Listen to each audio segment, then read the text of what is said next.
السلام علیکم ورحمۃ اللہ وبرکاتہ۔ میں ہوں ڈاکٹر سلمیٰ، امید ہے سب خیریت سے ہوں گے۔ تو روحوں کے بارے میں، جو روح نکلنے کے لیے میں نے نبی پاک کو دیکھنا چاہا تھا یا ان کی سواری کو چاہا تھا کہ ایک عاشق کی روح لینے کے لیے کیسے آتے ہیں، تو اب ایک دفعہ میری جب روح نکلی دوبارہ، تو تب میں نے اللہ تعالیٰ سے یہ دعا کی کہ یا اللہ، میں یہ دیکھنا چاہتی ہوں کہ جس وقت بندہ مر جاتا ہے اس کے پاس آس پاس رونے والے جو بندے ہوتے ہیں، وہ جب روتے ہیں تو فرشتے جو ہیں نا، وہ آپ کس طرح اس بندے کا حساب پوچھتے ہیں، میں یہ بھی دیکھنا چاہتی ہوں۔ اس دن کیا ہوا کہ پنڈی سے میں اپنے گاؤں کی طرف آ رہی تھی، کوئی وجہ ہوئی تھی جس کی وجہ سے میں بے ہوش ہو گئی گاڑی میں ہی، اور میری گاڑی میں ہی میری جو ہے نا وہ چرپائی اٹھا کے جو ہے نا وہ میرے بھابھی کے گھر میں، بھابھی کے میکے والے گھر میں لے گئے، کیونکہ وہ روڈ کے ساتھ ان کا گھر تھا۔ میرے چچو ڈاکٹر تھے، میں اسی طرح وہاں پہ بالکل بے ہوش پڑی تھی، مری ہوئی تھی، یعنی کہ بندہ جیسے وہ کوما میں چلا جاتا ہے نا، اس طریقے کی پوزیشن تھی میری، تو بالکل ہوش میں نہیں آ رہی تھی میں، کیونکہ 2 گھنٹے گزر گئے، 2 گھنٹے سے میں ہوش میں نہیں آ رہی تھی۔ انہوں نے ٹیکے بھی لگائے، سب کچھ کیا، لیکن میں ہوش میں نہیں آ رہی تھی۔ اچھا، اس بیچ میں پھر سب نے یہ کہا کہ میں یعنی کہ مر گئی تھی، سب لوگوں نے یہ کہا کہ یہ تو ہوش میں نہیں آ رہی ہے، اس تو ٹیکے سے بھی ہوش نہیں آ رہا ہے، تو اس کو ویسے تو یہ زندہ لگ رہی ہے لیکن یہ مری ہوئی جیسے کہ وہ کہتے ہیں نا کہ ایک زندہ آدمی جب مرا، ایک مسلمان آدمی جب مرا ہوتا ہے تو ایسے لگتا ہے وہ سویا ہوا ہے، تو وہ پوزیشن تھی میری۔ لیکن میں یہ دیکھنا چاہتی تھی کیا، اب میں جب دیکھنا چاہتی تھی تو بندے بھی پاس کھڑے تھے، سارے جتنے بھی تھے، کہتے ہیں ہاں ابھی تو اس کا جنازہ کرنا پڑے گا۔ سب لوگ فون کر کے میری جو مطلب گھر کی فیملی تھی ان کو بھی مطلب بلا رہے تھے، پنڈی سے ادھر گاؤں والی سائڈ بلا رہے تھے، ان کو کہہ رہے تھے کہ پوزیشن بہت خراب ہے، اب جلدی سے آ جائیں وہاں سے، اس طرح وہ سب لوگ اکٹھا کر رہے تھے کہ ابھی پوزیشن یہاں پہ بہت خراب ہو گئی ہے۔ تو اب وہ جو پوزیشن تھی اس میں میں یہ دیکھ رہی تھی کہ ہر طرف فرشتے کھڑے ہیں میرے طرف، مجھے لینے کے لیے آئے تھے، یہ بندے بھی کھڑے ہیں۔ اب بندے یہ کھڑے ہیں تو وہ کچھ تو رونا شروع ہو گئے بیچ میں کہ یہ تو اس طرح مر گئی ہے اور اس کا تو بیچاری ہمیشہ دکھ ہی دیکھے ہیں، کبھی سکھ دیکھا ہی نہیں ہے، اس طرح وہ لوگ جو نا رونا شروع ہو گئے۔ اب جب رونا شروع ہو گئے تو وہ فرشتے مجھ سے پوچھ رہے ہیں کہ ہاں آپ بتائیں کہ یہ رو کیوں رہے ہیں؟ میں نے کہا دکھ سے رو رہے ہیں۔ کہتے کس دکھ سے؟ کیا آپ نے ان کا کیا بگاڑا ہے؟ کیا لے کر جا رہی ہیں آپ ان کا؟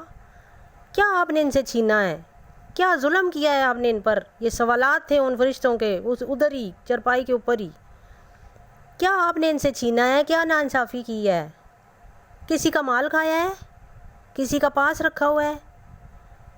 کسی کا قتل کیا ہے؟ کیا لے کر جا رہے ہیں آپ لوگوں کا؟ یہ رو رہے ہیں، کیوں رو رہے ہیں؟ ان کو پتہ بھی ہے کہ آپ اللہ کی چیز ہیں، آپ نے اللہ کے پاس واپس جانا ہے، پھر یہ کیوں رو رہے ہیں آپ کو؟ آپ ان سے بہت پیار کرتی تھی یا ان سے نفرت کرتی تھی؟ اگر پیار کرتی تھیں تو پھر ان کو پتہ ہونا چاہیے تھا کہ اللہ تعالیٰ کو رونا پسند نہیں ہے۔ بے شک آپ سے برداشت نہ ہو، لیکن آنکھوں کے لیے وہ رونا جو ہے نا وہ نہیں پسند ہے۔ آنکھوں سے آنسو نکلنا ہم سے جو ہے نا نکل جاتے ہیں، نہیں رہ پاتے دکھ کی وجہ سے،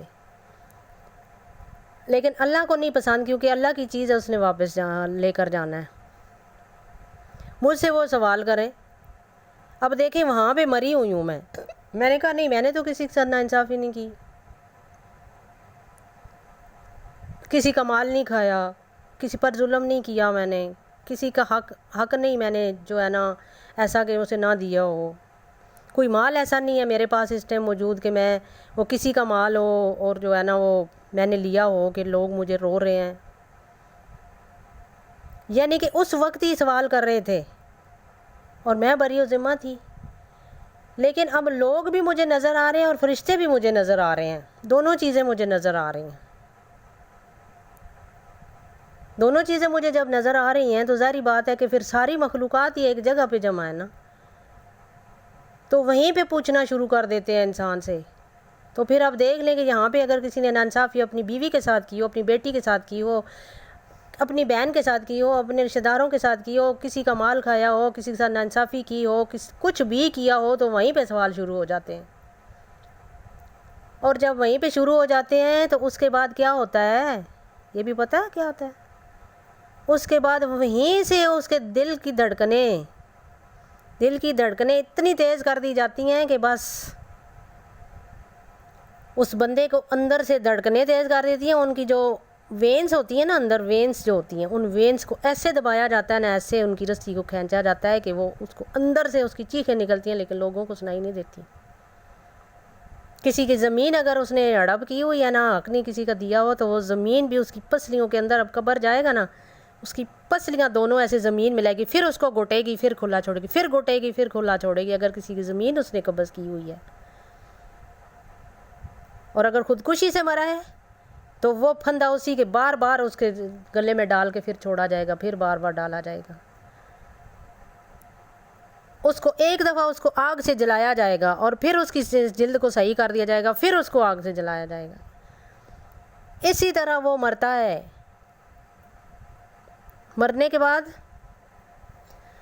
پھر اس کی روح کو دوبارہ ایک چانس دیا جاتا ہے کہ اب تم اپنے آپ کو صحیح کر لو۔ پھر وہ جو چانس اس کو دیا جاتا ہے وہ یہ ہوتا ہے کہ آپ نے کیا کرنا ہے کہ اگر اس نے کسی کے ساتھ ظلم کیا ہو، کوئی ناانصافی ہو، کچھ بھی کیا ہو، تو وہ پھر کیا ہے کہ اب خوابوں میں آئے گا ان کو، میرے لیے صدقہ خیرات کر دو، یہ کر دو۔ زیادہ تو اولاد کا ہی لگتا ہے، کیونکہ اولاد ہی اس کے جسم کا حصہ ہوتا ہے۔ اگر اولاد آپ کی آپ کو نہیں پروموٹ کر رہی تو پھر دوسرے کسی بندہ تو ہوتا ہی غیر محرم ہے نا، اس کی تو آپ کو لگ ہی نہیں سکتی۔ قرآن بھی کوئی اور بندہ پڑھ کے اس کو فارورڈ نہیں کر سکتا، کیونکہ اس کی اولاد کی چیزیں ساری اس کو دی جا رہی ہیں۔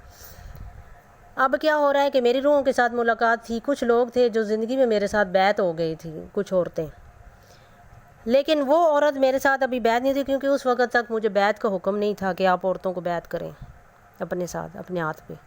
بیعت کرنے کا یہ مطلب ہوتا ہے کہ انہوں نے اپنی خواہشات میرے آگے بیچ دیں، اور بدلے میں نے ان سے جنت کا وعدہ کر لیا کہ میں نبی پاک سے آپ سے جنت کی بشارت لے کر دوں گی میں۔ یہ بیعت کا طریقہ ہوتا ہے جو میں کرتی ہوں۔ ابھی کیا ہوا کہ وہ جو لیڈیز ہیں ان کی بچیاں بھی حیات ہیں، فوت ہونے سے پہلے وہ میرے پاس آئی تھیں کہ آپ نے بچوں کا خیال رکھنا ہے۔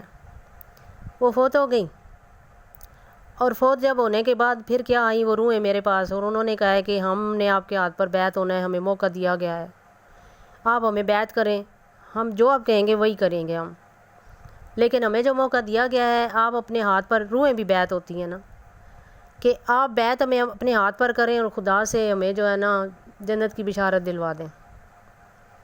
پھر میں نے ان کو اپنے ہاتھ پہ بیعت کیا۔ بیعت کرنے کے بعد پھر ان کی ڈیوٹی یہ لگی کہ جہنم کا حصہ ہے نا، ان کے تہہ خانے بنے ہوئے نیچے، اس جہنم میں جو لوگ رہتے ہیں نا ان کو انہوں نے پانی پلانا ہے۔ پانی پلانا ہے تو پھر ننگے پاؤں ہی پلانا ہے، ظاہر ہے وہ کتنی گرم ہے، پھر پاؤں تو جلیں گے نا، لیکن ان کی یہ ڈیوٹی ہے کہ آپ نے ادا کرنی ہے وہ ڈیوٹی۔ اب میری طرف جب بیعت ہوئے ہیں تو مجھے حکم ہوا ہے کہ ان کو بولیں کہ وہ جہنمیوں کو پانی پلانا ہے انہوں نے۔ اب جہنمیوں کے بھی مختلف 7 ان کے بنے ہوئے ہیں نا، 7 جگہ بنی ہوئی ہیں جہنم کے، 7 حصے ہیں، اوپر والی زمین، اس سے نیچے والی، اس سے نیچے والی، اسی طرح۔ تو وہ اتر کے جب نیچے جاتے ہیں تو گرمی، اف اللہ اتنی گرمی، اس گرمی میں پانی پلانے کے لیے جہنم کو جاتے ہیں۔ پانی بھی ظاہری بات ہے کہ اب آگ میں جائیں گے تو پانی بھی آگ ہی بن جائے گا، جیسے آپ پانی گرمیوں میں رکھتے ہیں سورج کی روشنی سے وہ گرم ہی ہو جاتا ہے، گھر میں پڑا ہوتا تب بھی گرم ہی ہو جاتا ہے، اتنی گرمی اور ہیٹ ہوتی ہے زمین میں۔ تو پانی ان کو پلانا ہے جی، پانی پلانے کی ڈیوٹی لگ گئی۔ 3 مہینے تک پانی پلانے کی ڈیوٹی ادھر وہاں لگی رہی۔ پھر تھوڑا سا حصہ ان کو جنت کا ملا، سبزہ سا ملا، جہاں پہ انہیں ان کی روحوں کو چین کے لیے تھوڑی سی جگہ مل گئی۔ عالم ارواح تو بہت بڑا ہے، لامحدود ہے، حدود ہے اس کی۔ تو یہ کیا ہوتا ہے، رات کو زمین کی سلائڈیں جو ہوتی ہیں نا جب ملتی ہیں آپس میں، اور پھر یہ پوری زمین جب گردش کرتی ہے نا تو ہم لوگ بھی ساتھ گردش کر رہے ہوتے ہیں۔ خانہ کعبہ بھی ہمارے اراؤنڈ میں اسی طرح خانہ کعبہ والی زمین پھرتی رہتی ہے۔ تو اب یہ ہے کہ 3 مہینے کے بعد پھر انہیں تھوڑا سبزہ نصیب ہوا۔ تو میں یہ آپ کو بتانا چاہتی ہوں کہ جو روحیں ہیں وہ بھی بیعت ہو سکتی ہیں، ان کے لیے بھی پھر جو ہے نا ایک چانس ہوتا ہے کہ وہ ایک چانس ان کو اور دیا جاتا ہے کہ اب بھی آپ کے پاس وقت ہے کہ اگر اب بھی آپ جو ہے نا اپنی روحوں کے ذریعے کسی کو، جیسے میں مر جاتی ہوں اور پیچھے میری روح جو ہے نا میری ہم شکل ہوتی ہے نا، جیسے میں نے کہا ہے کہ 72 روحیں آپ کی جو کاپیز ہیں، اگر آپ ان کو اپنے انڈر کرتے ہو، اپنے سیو کر لیتے ہو، مکمل بن جاتے ہو، تو پھر وہ روحیں آپ کے مرنے کے بعد وہ جو ہے نا آپ کی تبلیغ اسلام والا کام کرتی ہیں۔ کئی دفعہ آپ نے سنا ہوگا نا کہ فلاں جگہ پہ ہم نے حضور نبی کریم کا چہرہ دیکھا، فلاں جگہ پہ بزرگ وہ اپنے گھر میں بیٹھے تھے، کوئی اللہ کے ولی، لیکن ان کو رات کو ہم نے اپنے گھر میں دیکھا۔ تو وہ ان کی روحیں یہ تو ہوتی ہیں ان کی ہم شکل ہوتی ہیں، وہ ان کی کاپیز ہی ہوتی ہیں۔ اس طرح آپ کی کاپیز ایک جگہ پر بیٹھ کے آپ دنیا کی ہر جگہ پر آپ وہاں پہ پہنچ سکتے ہو۔ ادھر آپ بیٹھے ہوئے ہو نا، پوری دنیا میں آپ کی ادھر روحیں جو ہے نا آپ بن کر ادھر ان کو وہ کر رہی ہوں گی۔ اسی طرح میں کہتی ہوں اپنے مریدوں کو کہ اگر آپ کو کوئی مشکل پیش آ جائے، میرے سے رابطہ نہ ہو تو وہیں سے بیٹھ کے بولو کہ باجی جو ہماری مائی ہیں آپ، ہمیں یہ مشکل ہو رہی ہے، بس جو ہے نا وہ ہماری مشکل جو ہے نا ٹلوا دیں اللہ سے، تو ہم آپ کی خدمت میں حاضری دیں گے، یا فون کریں گے، کال کریں گے، کچھ بھی کریں گے۔ اور اگر آپ یہ پانی کسی جگہ پہ رکھ کے کہو گے نا باجی اس کو دم کروا دیں، تو اللہ کے حکم سے وہ ادھر ہی دم ہو جائے گا آپ کے گھر، اگر میرے ساتھ کانٹیکٹ نہیں ہو رہا۔ تو یہ میرا طریقہ کار ہے اپنے مریدوں کے لیے۔ پوری دنیا کے اندر جو ہے نا میں ان کو ہر جگہ پہ پہنچتی ہوں، کیونکہ اللہ تعالیٰ سے یہ پاور میں نے لی ہوئی ہے، اللہ نے مجھے دی ہوئی ہے۔ اور کس کے لیے دی ہے؟ مخلوق خدا کے لیے، مخلوق خدا کی خدمت میں ہوں نا، لیکن ایسے نہیں ہوں، اللہ کے چارجز لیتی ہوں جو اللہ تعالیٰ نے میرے اوپر ڈیوٹی لگائی ہوئی ہے کہ میں نے جو دنیا کے لوگوں کو زمین دی ہوئی ہے نا اس کا کرایہ وصول کرنا ہے تم نے، اس کو زکوٰۃ کہتے ہیں۔ کرایہ وصول کرنے کے لیے بیٹھی ہوں، کرایہ دیں گے آپ کی مصیبتیں ٹل جائیں گی۔ دنیا کے کسی بھی حصے میں بیٹھے ہوں وہیں بیٹھ کے آپ کا کام ہوگا انشاءاللہ۔ اور کون کرے گا؟ میرا رب کرے گا۔ میں نے تو ریکویسٹ کرنی ہے آپ کی۔ جیسے کہ آپ بچے کے کسی اسکول میں جاتے ہیں، وہ کہتے ہیں ہاں جی بھائی اتنی فیس لگے گی، بچے کا ایڈمیشن ہو جائے گا، تو آپ کسی اور کو دے کر بھیج دیں، بے شک آپ کے بچے کا ایڈمیشن کرا دیں گے۔ اصل چیز وہ رقم پہنچنی ہے جو آپ کے حصے میں آ رہی ہے، آپ نے دینی ہے۔ وہ رقم پہنچانے کے لیے کسی بھی بندے نے اس کو اپروول اس نے لی ہوئی ہو، آپ ان کے ذریعے کام کروا سکتے ہیں۔ ابھی مجھے اجازت ہے، انشاءاللہ نیکسٹ کچھ کسی اور گفتگو میں نئی چیزوں کے ساتھ آپ کے ساتھ ملتی ہوں۔ اللہ حافظ۔